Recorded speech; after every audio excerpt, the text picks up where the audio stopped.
دكتور، هل في نصايح حضرتك تحب تقولها للاستقرار في الزواج؟ طب ما تيجي نحسبها الاول قبل ما انصح اللي متجوز فعلا او عنده مشاكل. تعالى ننصح اللي لسه هيتجوز. وانت بتتجوز ما تختارش بناء على انك انا بحب فلانه او اللي شكلها جميل او البنت ديت شكلها بتاع.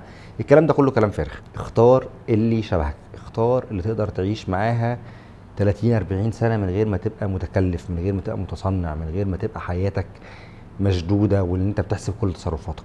لو انت اخترت حد شبهك مش هيبقى عندك مشاكل كتير. طب اختيارك بقى كان خطأ بقى من البداية، حاول بقى تتأقلم بقى. هيبقى هنا في نوع من انواع التأقلم على الاختيار الغلط اللي كان من البداية. حاول بقدر الامكان تحافظ على بيتك، وبقدر الامكان هتقدم تنازلات انت وهي هتقدم تنازلات.